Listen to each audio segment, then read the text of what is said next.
Weekly S&P 500 ChartStorm.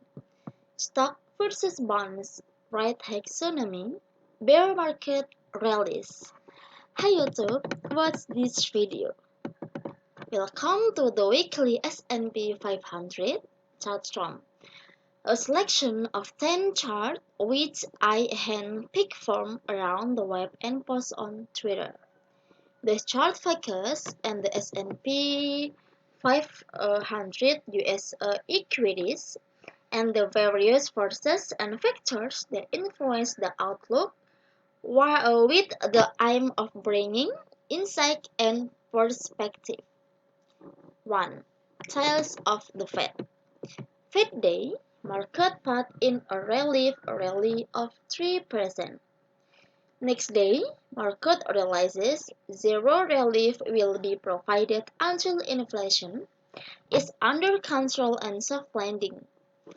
Acquired down minus 3.6%, two tales of the distribution in 1 week. 2. Stocks versus rising bonds yield. The monetary tides are going out and equities are going to be left high and dry, especially those that traded on prices for perfection record high valuations. 3. Bonds to the slaughter. Bonds are getting murdered. This is not good for stocks. 4. Rate hikes. This chart shows the A or D line. For central banks, cumulative sum of net amount of rate cuts minus rate hikes. Basically, if it is going up, then more central banks are cutting rates. And if it's going down, then more central banks are hiking rates. As you might expect, the market adjusts its movements. And apparently, the market seems to follow with a lag, which makes sense, i.e. in terms of leads or lags of monetary policy transmissions. My take, don't overthink it. You can either swim with the tide or try to swim against the tide. And right now is a tsunami of rate hikes. 5. Monetary policy tightening. Similar type of indicator, same message, but focus on the underlying economic pulse.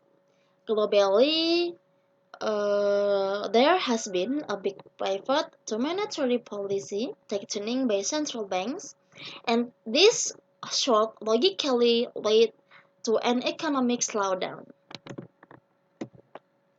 6. Corporate earnings sentiment. Should be no surprise then to see that corporate sentiment has plunged, EPS at risk. Tighter financial conditions hit stock directly in terms of liquidity, but also indirectly in terms of the economic or earnings pulse. 7. Stocks versus bonds. Since, like the S&P 100 has melted up versus bonds. Chart show the S&P 500 versus the ultra long bond size 19 and 80. Not only is the level high, but massively overbought in a relatively short period of time. 8. History lesson bear market rallies. Useful piece of reference material in terms of how seducing and stark the bear market rallies can be. And 9. Stock market valuation. Smoothed longer-term view of S&P 500 valuations may be reached the permanently higher plateau term and instead go with permanently parabolic. Thank you for watching. See you in the next video. Bye bye.